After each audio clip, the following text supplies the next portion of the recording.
오늘 이 시간 주의 말씀 가운데 함께 하시고 은혜 베푸시며 역사하여 주시옵소서. 말씀 앞에 우리 모두가 겸손하게 하시고 주의 뜻 앞에 우리가 순종할 수 있는 믿음도 허락하여 주옵소서. 감사드리며 예수 그리스도의 이름으로 기도합니다. 아멘. 할렐루야. 우리 옆에 계신 분들과 한번 인사하겠습니다. 새해 복 많이 받으세요. 인사하겠습니다. 새해 복 많이 받으세요. 네, 새해 복 많이 받으십시오. 네. 이렇게 명절에 또 이렇게 예배할 수 있는 것도 참 감사하고 하나님의 은혜라 생각을 합니다. 최만춘이라는 이름을 들어보셨습니까? 조선 시대 중엽 전라도 전주시 서문박 30리에 살고 있었던 이 최만춘이라는 이름을 여러분 들어보셨는지 모르겠습니다. 그는 퇴직한 관리로서 그의 아내로 조씨 부인을 두었는데 몇 년간 자식이 없어서 고생을 하다가 자녀를 낳았고 딸을 낳게 되었는데 그 이름을 콩쥐라고 지었습니다. 하지만 기쁨도 잠시 이 조씨 부인이 아이를 낳고 얼마 되지 않아 100일 만에 질병으로 세상을 떠나게 됩니다. 그리고 이 아비 최만춘이 그렇게 홀로 아이를 키우면서 힘든 상황에도 그 아이와 서로 의지하며 행복하게 시간을 보냅니다. 그러다가 콩쥐가 14살 되던 해에 최만춘은 배씨라는 과부 여인을 후처로 얻게 됩니다. 이 배씨에게는 이미 전 남편의 딸이 있었는데 이 전 남편의 딸의 이름이 뭔지 아십니까? 팥쥐입니다. 그 정도는 아시는군요. 팥쥐는 콩쥐보다 한 살이 어려서 이제 의붓 동생인데 쓰여 있기로는 이 배씨의 모녀의 성격이 매우 개차반인지라 이 콩쥐네 식구와 함께 살면서 그렇게 편을 가르고 구박하고 그래서 결국에는 이 부녀 사이에 이간질을 해서 최만춘이 이 콩쥐를 이제 구박하게 만드는 그런 일들이 벌어졌다라는 이야기를 합니다. 그 이후에 어떤 사건들이 벌어졌는지 궁금하신 분들은 인터넷에서 콩쥐 팥쥐를 검색하시면 내용을 직접 확인하실 수 있습니다. 한 번쯤 우리가 살면서 들어봤을 법한 이 전래동화 콩쥐 팥쥐의 내용인데요. 소위 계모라는 설정이 그 안에 들어가 있지만 사실 이 이야기 속에서는 삐뚤어진 잘못된 사랑, 편애 이런 것들이 그 내용 가운데 기본적으로 깔려 있습니다. 이것이 그 가정에 그 자녀에게 어떠한 안 좋은 영향과 결과들을 가져다 주었는지에 대한 이야기들을 우리에게 들려주고 교훈해 주고 있습니다.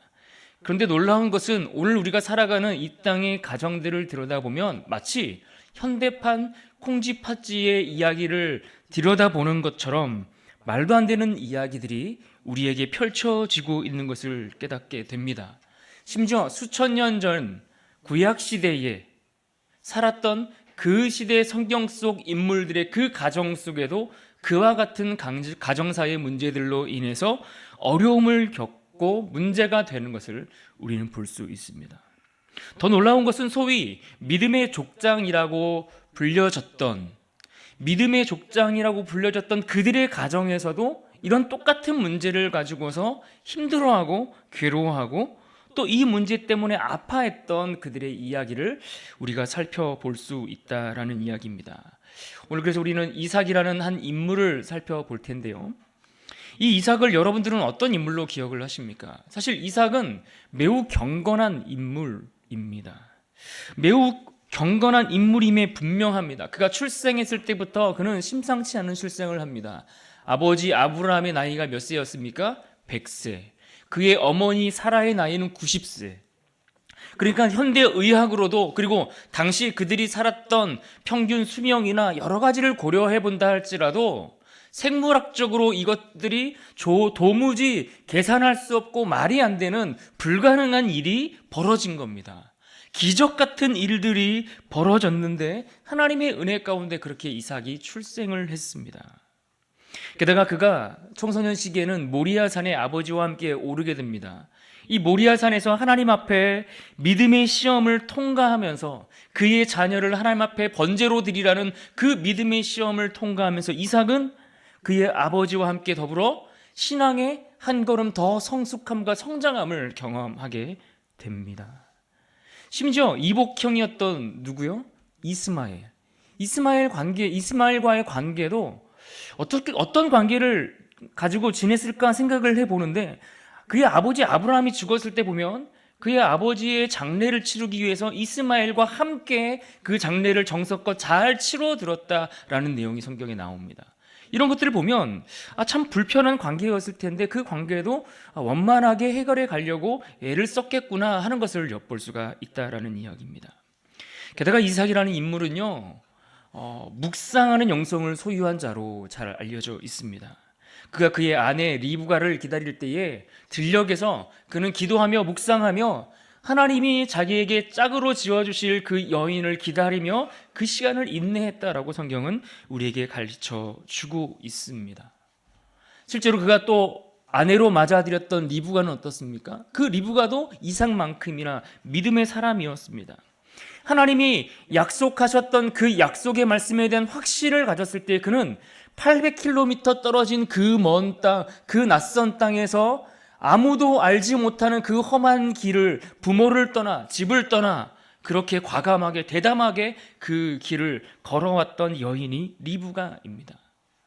그리고 실제로 이 두 사람이 결혼을 해서 살았던 그 과정을 보면 아이를 임신하지 못했을 때에, 또 임신했을 때에 그 태중의 아이들이 다툼으로 인해서 힘든 시간들을 보낼 때에 그들은 어떻게 했습니까? 하나님 앞에 물었습니다. 하나님 앞에 기도하고 묻고 그 과정 속에서 하나님의 응답을 들어가며 삶의 문제를 하나하나 해결해 갔던 그런 믿음의 사람이었다라는 겁니다. 그러게 우리는 이삭이나 리브가를 생각하면 그는 참 경건한 인물이었다, 신앙의 사람이었다, 이렇게 생각을 하게 됩니다. 그런데 오늘 우리가 함께 읽은 본문의 말씀을 들여다보면 또 다른 얼굴의 이삭을 우리는 발견하게 됩니다. 지금까지 알았던 이삭의 어떤 경건한 모습들, 그의 신앙과 어떤 그런 믿음의 어떤 족장다운 그러한 모습이 아닌 전혀 다른 얼굴을 보게 됩니다. 마치 마블사에서 제작한 헐크라는 인물을 여러분 아십니까? 평상시에는 멀쩡한 평범한 과학자의 모습으로 살다가 극한 상황에 도달하면 그 몸이 막 변신하면서 거인이 그 안에서 막 등장하는 그 초록색 거인 헐크로 변신하는 그 두 얼굴의 사나이처럼 두 얼굴의 모습을 보게 된다라는 이야기입니다. 교회에서는 누가 봐도 분명 아주 좋은 신실한 신앙인입니다. 그런데 간혹 집에서 보여지는 얼굴은 또 다른 얼굴의 모습을 가지고 살아가는 사람들이 얼마나 많은지 모릅니다.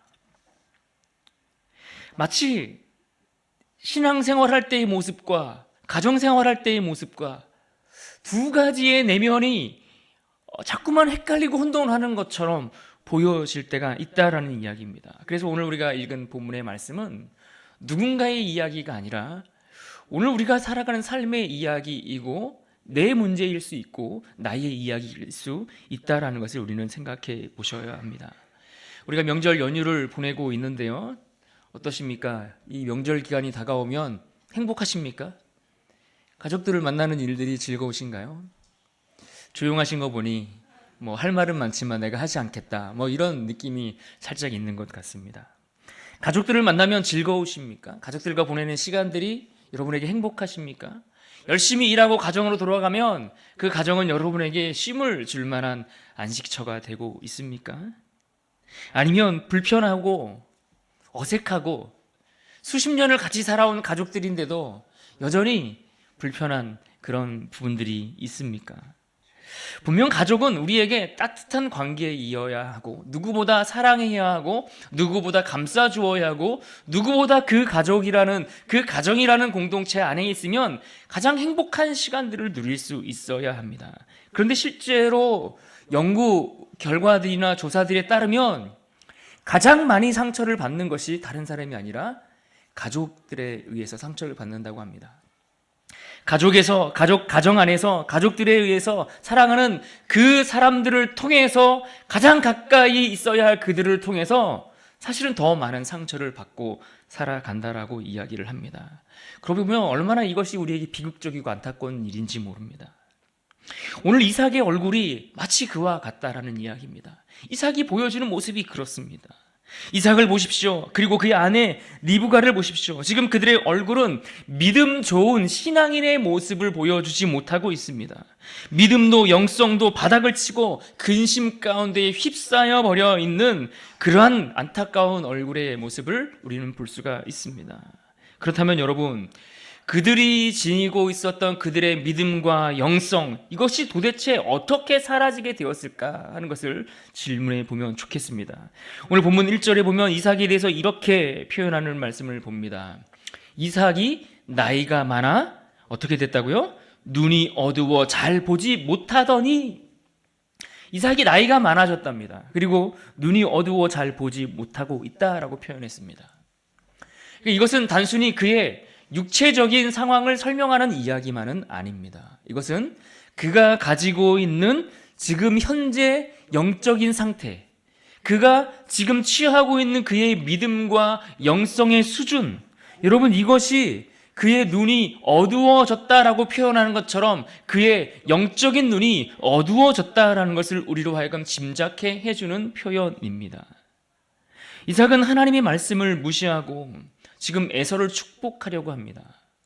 내가 에서를 축복해서 이 에서를 통해 하나님의 약속을 이어가겠다라는 굳은 결의를 가지고 이 행동을 하고 있는 겁니다.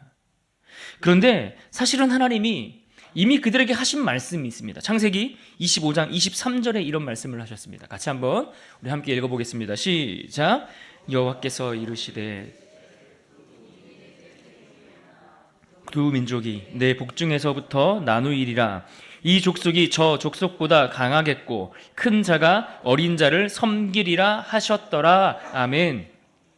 여러분 보십시오. 작은 자가 아닌 큰 자, 다시 말해서 형이 동생을 섬길 것이다 라고 하는 하나님의 주권적인 선택이 어디에 있는지를 분명하게 말씀해 주셨습니다. 그리고 이 이야기에 대해서, 이 말씀에 대해서 그의 아내 리브가도 분명히 알고 있었습니다. 그런데 지금 이 이삭은 누구에게 축복을 하려고 하고 있습니까? 야곱이 아닌 에서에게 축복을 하려고 하는 겁니다. 그것도 은밀하게 에서를 불러서 그 일을 진행하려고 합니다. 그런데 이 이야기를 누가 듣습니까? 그의 아내 리브가가 듣습니다. 은밀한 그 행동들을 리브가가 엿듣고 있는 겁니다. 여러분 생각해 보시죠. 이 부부 사이에 엿들을 일입니까? 같이 이야기하면 어려운가요? 예. 함께 여러분의 배우자와 대화하는 게 불편하십니까? 얼마든지 이야기할 수 있고 대화할 수 있는데 이들의 대화는 뭔가 어색합니다. 그 이야기를 엿듣고는 그녀가 지금 야곱을 불러서 이 야곱으로 하여금 그 앞서 일을 벌이고 있는 아버지 이삭과 에서 사이에 벌어지는 그 일들 앞에 덫을 놓으려고 은밀한 계획을 추진하고 있는 내용이 오늘 본문의 내용입니다. 5절 말씀도 같이 한번 보겠습니다. 5절에 이렇게 말씀합니다. 함께 있습니다. 시작. 이삭이 그의 아들 에서에게 말할 때에 리브가가 들었더니 에서가 사냥하여 오려고 들로 나가매. 분명 신앙도 있고 나름 경건의 영성을 소유하고 있는 부부였는데 그들의 지금 모습은 건강한 가정의, 건강한 가족의 모습이 아니라는 이야기입니다. 왠지 그들에게 있어야 할 그러한 정상적인 모습과는 어울리지 않는 어색한 모습을 보여줍니다. 무엇 때문일까요? 오늘 우리가 함께 읽은 27장의 말씀은 야곱의 나이가 77세쯤 되었을 때에 있었던 사건입니다. 그러니까 앞에 보면 36장 마지막 부분에 보면 에서가 40세에 결혼을 했다고 했습니다. 그리고 40세에 그리고 지금의 76세면은 77세면은 몇 년 정도의 시간이 흘렀습니까? 계산이 37년 정도의 시간이 흐른 겁니다. 그런데 성경은 이 37년 동안에 있었던 사건에 대해서 별다른 이야기를 들려주고 있지 않습니다. 그 에서와 야곱 사이에 그 어린 시절에 그들이 어떻게 생활했는지, 어떤 일들이 있었는지에 대해서 성경은 침묵하고 있습니다. 여기에 대해서 많은 이야기를 할 수 있지만 적어도 이것이 무슨 의미일까를 생각을 해보면 아마도 이삭이 하나님과의 친밀한 교제가 단절되었고 중단되었을 것이다 라고 볼 수가 있습니다. 예를 들면 창세기 16장에 보면 아브라함이 하갈을 취하여 이스마엘을 얻게 되었을 때에 그 이후로 13년 동안 하나님과 관계 속에서 침묵과 단절이 이루어지는 시간이 있습니다. 그와 마찬가지라는 이야기입니다. 지금 이삭은 어떤 이유인지는 모르나 그러나 하나님과의 교제와 하나님과의 그 사귐의 시간들이 중단되어 있다라는 이야기입니다. 또 오늘 4절 말씀에 보면 이삭이 에서에게 그에게 이야기하면서 이렇게 얘기합니다. 내가 즐기는 별미를 만들어 내게로 가져와서, 내가 즐기는 별미를 만들어서 내게 가져오라, 이렇게 이야기를 합니다. 우리는 이것을 통해서 이삭이 지금 하나님과의 교제는 단절되었지만 그러나 그는 지금 자신의 육신의 즐거움과 만족을 위해 필요로 하는 그 별미를 즐기는, 자신의 육신을 만족시키는 그 일에 즐거움에 취해 살아가고 있다는 것을 우리가 엿볼 수가 있습니다. 어쩌면 그가 자녀를 키우면서 세상 사는 것이 너무나 바빴을 수 있습니다. 그가 가정을 꾸려가느라 열심히 일하고 수고하느라 너무나 지치고 힘들었을 수 있습니다. 실제로 자녀를 양육하는 가정들을 보면 아이가 어리고 그 아이를 양육하는 그 일에 집중하다 보면 많은 경우 신앙생활에서 해이해지고 그 자신의 신앙을 유지해가는 것이 참 어려운 것을 실제로 많이 목격하게 됩니다. 이삭도 그와 같은 일들을 겪었을까요? 정확히 어떤 일들인지는 모르나 그러나 그가 이 자녀를 양육하면서 그 인생을 살아가면서 어떤 이유로든 간에 그 세상 일에 바쁘고 그가 해야 할 많은 일들을 감당하다 보니 결국 하나님과의 교제에 소홀해졌고 하나님과의 교제가 중단되었고 그렇게 지내고 있더라는 겁니다. 그런데 하나님과의 교제가 중단되고 그러한 일들에 나태해지다 보면 어떻게 됩니까? 자연스럽게 세상 일에 가까워지는 겁니다. 그가 살아가는 세상의 그 일에 점점 익숙해져 가는 겁니다. 그리고 이제는 자녀들도 어느 정도 자랐습니다. 그동안 소홀히 했던 그 신앙생활이 다시 회복되어야 하는데 그렇지 못한 상태로 머물러 있으면 결국 자녀들이 어느 정도 자라고 나면 나의 신앙은 예전에 한참 이전에 그 신앙생활 수준에도 미치지 못한 채 우리의 신앙은 중단되어 버린 채 그렇게 세상 즐거움에 세상 일에 바쁘게 취하여 살아가게 되더라는 이야기입니다. 여러분, 하나님의 사람이라면 우리가 세월이 흐르고 시간이 지나고 나이가 들면 점점 더 하나님과의 더 깊은 교제와 사귐이 있어지는 것이 마땅하고 당연합니다.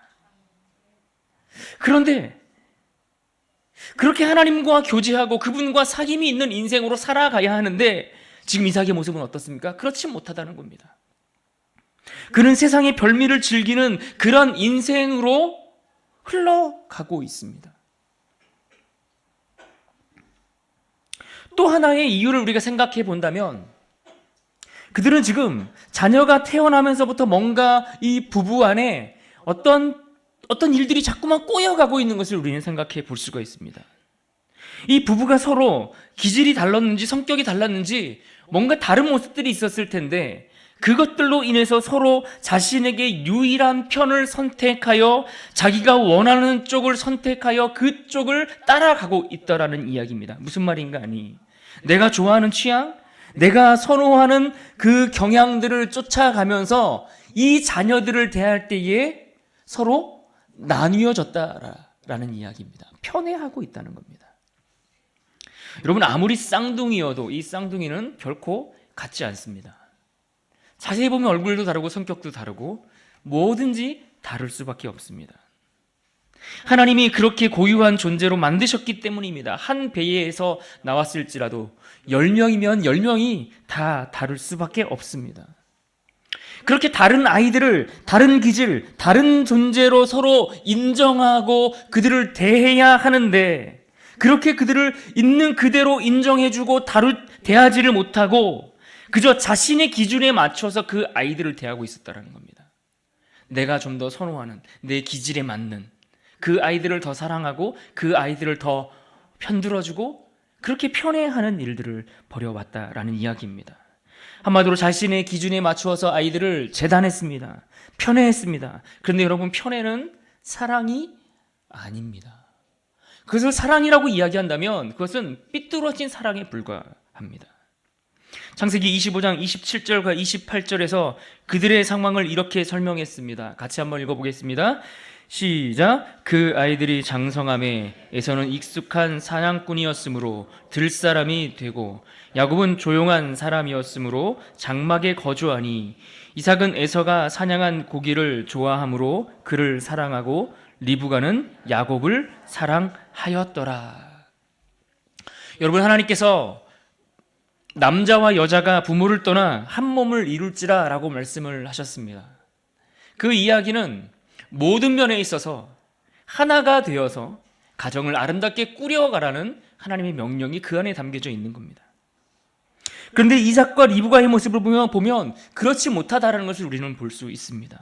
서로의 다른 기질, 서로의 다름, 이것들에 대해서 존중하고 인정하고 그것들을 그렇게 존중하며 대하고 있는 것이 아니라 자신의 기질과 자신이 원하는 취향, 자신이 선호하는 그 방향들에 대해서 고집하고 있다는 이야기입니다. 그리고 그 고집스러움들이 자녀를 대하는데, 자녀를 양육하는 일에 있어서도 그대로 드러나고 있다는 겁니다. 특히 오늘 말씀 속에서 이 두 사람이 자녀를 부르는 모습을 한번 들여다보십시오. 이삭은 에서를 부를 때에 내 아들이라고 부릅니다. 리브가는 야곱을 부를 때 어떻게 부르는지 아십니까? 내 아들이라고 부릅니다. 이삭은 에서를 부를 때만 성경은 그의 아들이라고 표현했습니다. 마찬가지로 리브가가 야곱을 부를 때에만 그의 아들이라고 성경은 표현했습니다. 그러니까 이 두 사람은 분명 한 지붕에 살고 있고 한 가정을 이루고 살고 있고 그들에게는 두 아들이 있었지만 각각 그들에게 한 아들밖에 없었다는 겁니다. 그러니까 야곱, 이삭은 늘 내 아들 하면 에서뿐이 생각하지 못했던 거예요. 리브가에게는 내 아들 하면 늘 야곱밖에 없었다라는 이야기입니다. 그들 부부에게는 아들은 각각 한 명뿐이었습니다.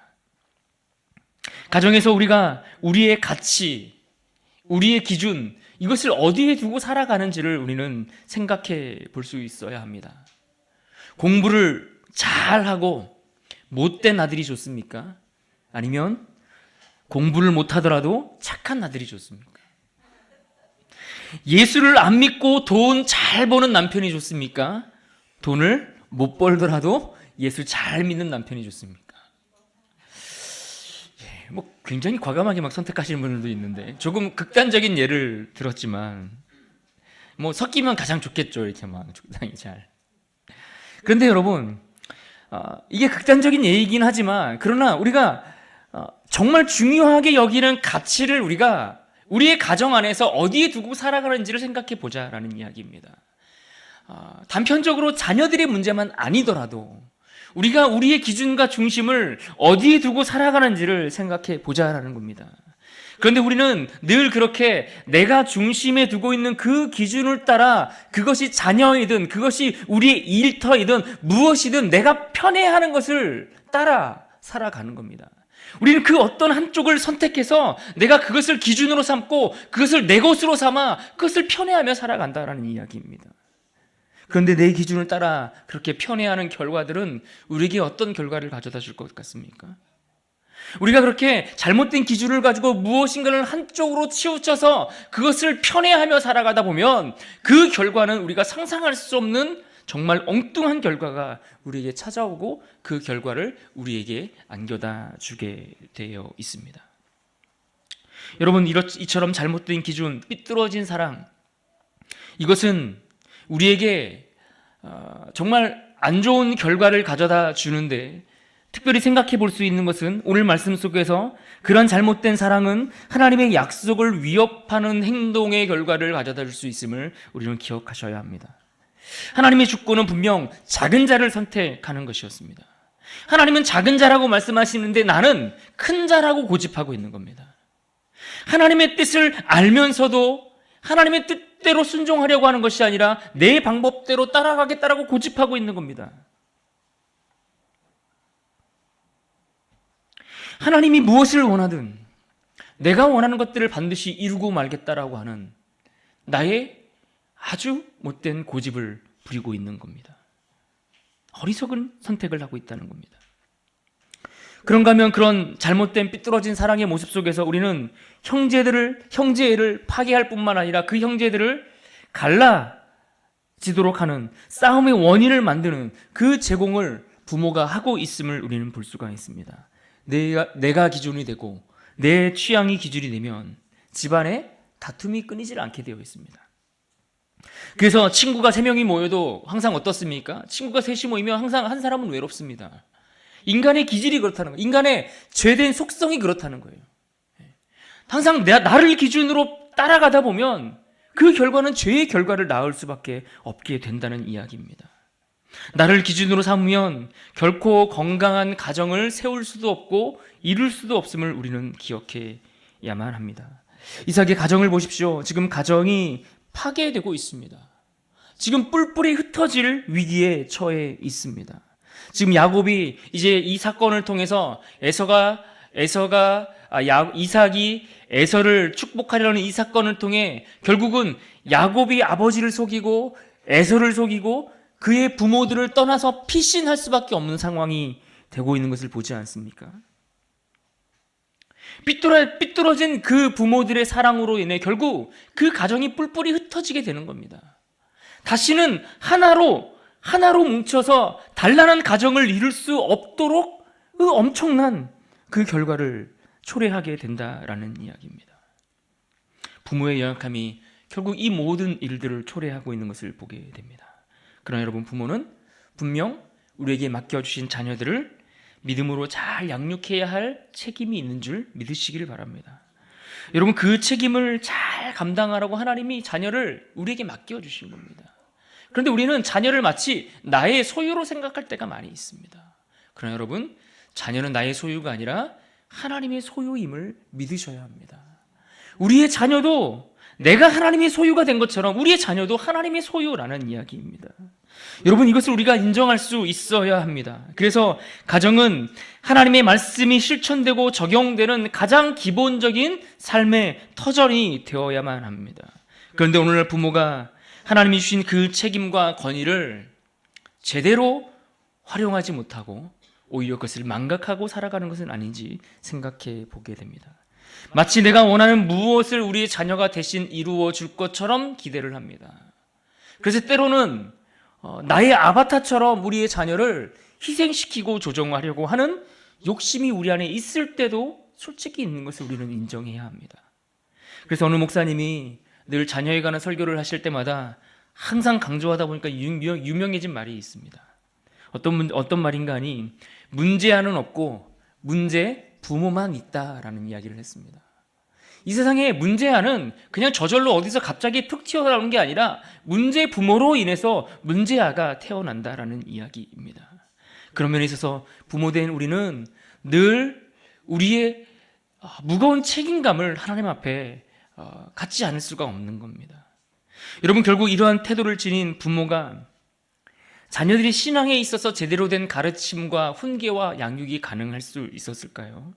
그럴 리가 없습니다. 오늘 본문 바로 앞에 26장 34절과 35절에 보면 에서는 이미 부모의 가르침과 통제로부터 벗어나 있었다는 것을 우리는 확인해 볼 수가 있습니다. 이 에서는 부모와 한마디의 상의도 없이 이방 여인을, 그것도 2명이나 여인으로 맞이했습니다. 그래서 35절에 보면 뭐라고 말합니까? 그들이 이삭과 리브가의 마음에 근심이 되었더라라고 말씀하고 있습니다. 더 이상 통제할 수 없는 때가 되면 자녀들은 부모에게 근심거리가 되는 겁니다. 어느 때가 지나고 어느 순간이 넘어버리면 그때부터는 아무런 부모의 말도 부모의 권위도 통하지 않는 때가 오는 겁니다. 그럼 결국 어떻게 됩니까? 자녀는 늘 부모의 근심거리가 되고 맙니다. 부모가 신앙으로 바로 서 있지 못하면 자녀들을 바르게 신앙으로 인도하는 것, 여러분, 이것은 불가능합니다. 부모가 똑바로 예배를 드리지 못하면서 자녀에게 바른 예배를 가르쳐준다? 여러분, 이것도 맞지 않습니다. 이것도 안 되고 저것도 안 되니까 그냥 지켜보겠다? 여러분, 방관하는 것도 하나님 앞에 직무유기라고 할 수 있습니다. 저희 아이도 없죠, 지금. 네. 시작되지 않았습니까? 뭐가 시작됐습니까? 사춘기가 시작되면서 아이가 참 이 자기 자아에 막 이렇게 어떤 건지 아시죠? 네, 예, 그러고 있습니다. 근데 저는 저희 아이를 볼 때마다 아이의 예배드리는 태도를 이렇게 볼 때마다 참 많은 책임감을 느낍니다. 하나님이 우리에게 주신 책임 아니겠습니까? 어떻게든지 우리의 자녀들을 위해서 우리가 감당해야 될 몫이 있습니다. 그런데 여러분, 진짜 우리가 이 부모의 연약함들에 대해서 우리가 돌아보고 또 생각하고 또 주의해야 할 진짜 중요한 이유는 많은 경우 우리 부모의 연약함들이 실제로 우리 자녀들 속에 대물림되고 있다는 것을 우리는 생각해 보셔야 합니다. 실제 미국에서 조사한 통계에 의하면 알코올 중독자의 자녀가 알코올 중독에 빠질 확률이 일반인보다 4배나 높다라는 통계를 발표한 적이 있습니다. 부모 중에 한 사람이라도 알코올 중독이면 자녀가 중독에 빠질 가능성이 70% 이상이나 된다라는 연구 결과도 있습니다. 그러니까 무슨 이야기입니까? 부모가 달라지지 않으면 자녀들이 달라지지 않는다는 겁니다. 그러니까 자녀들을 변화시키려면 부모가, 그렇다고 부모가 무조건 다 잘못했다 그 이야기를 하는 게 아니라 이 자녀의 문제를 위해서 그만큼 부모들이 짊어지고 가야 할 책임의 무게가 무겁다라는 것을 말씀드리는 겁니다. 폭력은 어떨 것 같습니까? 가정폭력 또한 대물림된다라는 다양한 연구 결과들이 있지 않습니까? 예전에 똥파리라는 영화가 있었는데 각종 국제대회에서 많은 수상을 하면서 주목을 받았던 영화입니다. 그 영화의 소재가 그 폭력이 대물림되는 그 소재를 가지고서 만든 영화 아닙니까? 여러분, 오늘 말씀 속에서도 이 아버지 이삭과 리브가를 통해서 그들의 방식, 그들의 기준, 그들의 취향을 따라 편애하고 그렇게 자녀들을 길렀던 그 모습 속에서 그것들이 어떻게 대물림되는지 여러분 생각해 보십시오. 이삭이 낳았던 그 아들 야곱이 후에 12명의 아들을 낳습니다. 야곱이 12명의 아들을 낳는데 그 12명의 아들들 중에 누구를 편애하는지 아십니까? 야곱은 요셉을 편애합니다.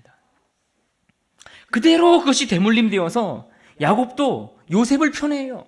그런데 나중에 이 요셉을 다시 만나기는 하지만 그가 외국으로 다른 나라로 팔려가는 비극적인 일들을 경험하게 됩니다. 당시에 야곱은 요셉이 죽은 줄로 생각을 했지만 어쨌든 그런 일들이 대물림되고 있는 겁니다.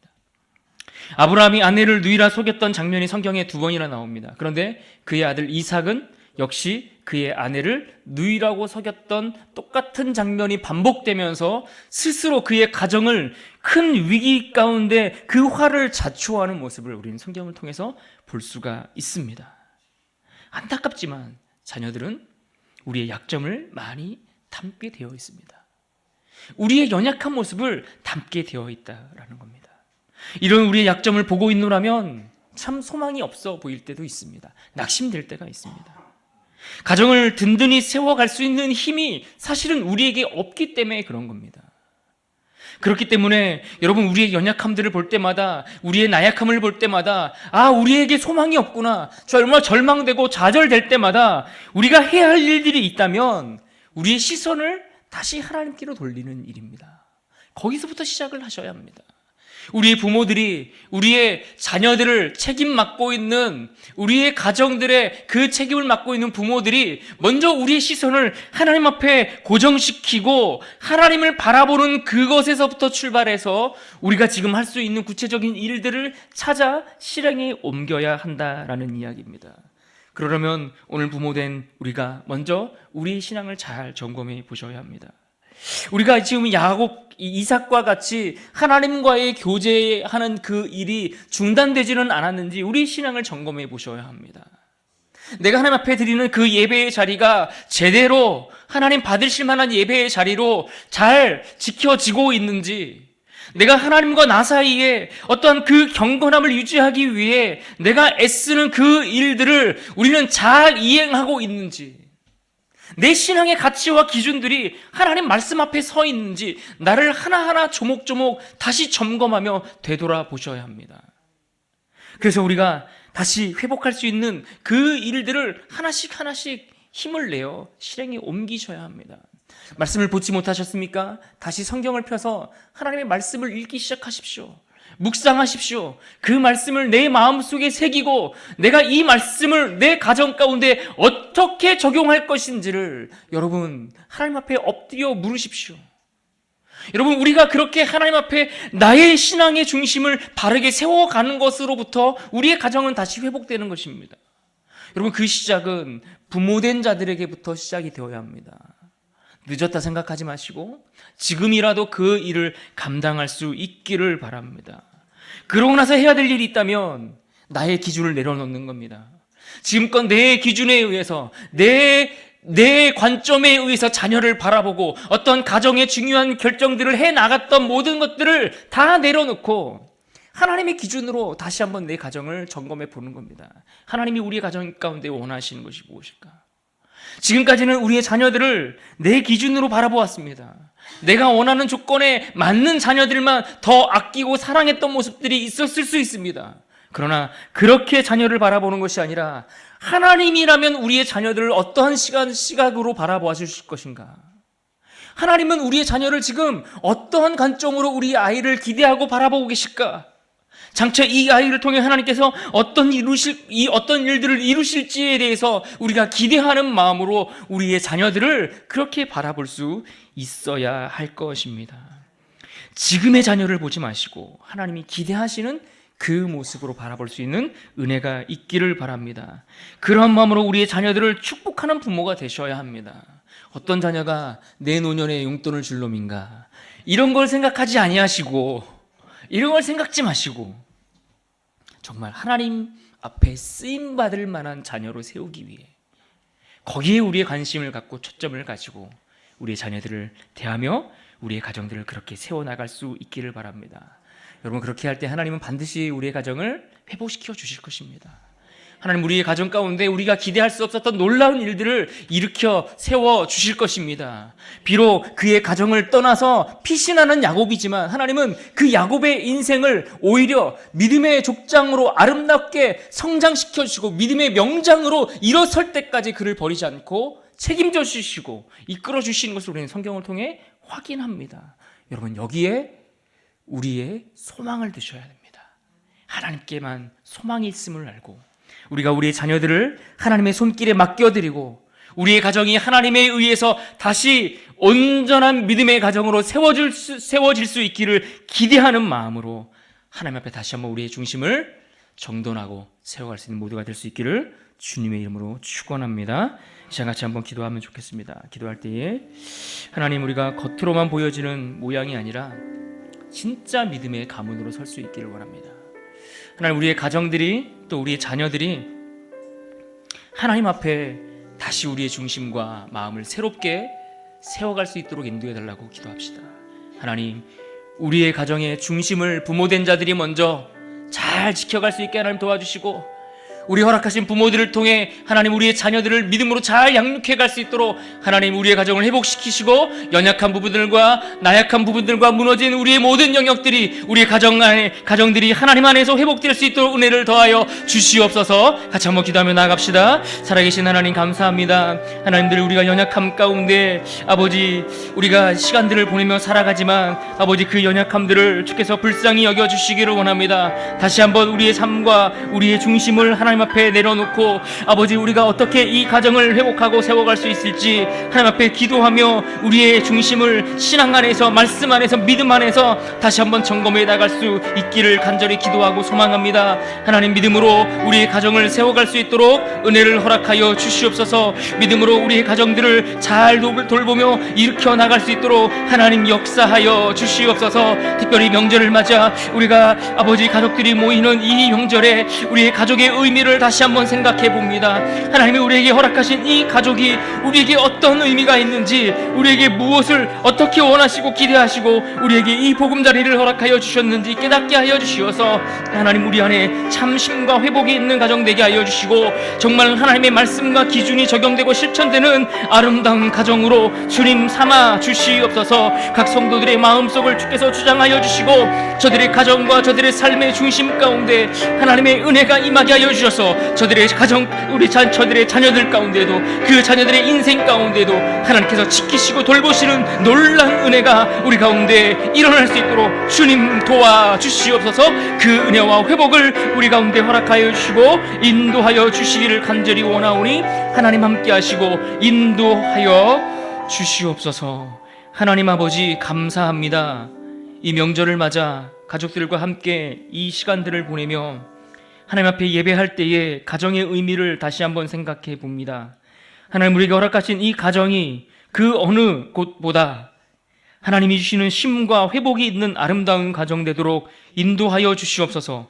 비록 우리 인간의 연약함으로 인해 많이 모나고 무너지고 허물어진 부분들이 있지만 주님, 우리 신앙의 중심을 하나님 앞에 다시 세워갈 때에 하나님, 우리를 불쌍히 여기셔서 일으켜 세워 주시옵소서. 믿음의 가문이 되게 하여 주시고 믿음의 복된 가정이 되게 하여 주시고 우리의 자녀들이 그렇게 주님 안에 자라갈 수 있도록 인도하여 주시기를 원합니다. 세상의 화려한 경력과 화려한 이력을 소유하는 자보다 믿음의 거장들로 일어설 수 있는 축복을 우리의 자녀 세대에 누릴 수 있도록 인도하여 주시옵소서. 그 일을 위해 부모된 자들을 오늘 우리를 사용하여 주시옵소서. 하나님 앞에 엎드릴 때에 우리의 기도를 들으시고 하나님 앞에 간구할 때에 그 기도 가운데 하나님 응답하여 주시옵소서. 하나님, 우리의 중심이 흐트러져 있다면 하나님 다시 한번 회복할 수 있도록 우리의 마음을, 우리의 심령을 주장하여 주시옵소서. 오늘 예배하는 모든 가정들마다 하나님의 치유와 회복이 있는 은혜를 허락하여 주시옵소서. 예수 그리스도의 이름으로 기도합니다. 아멘.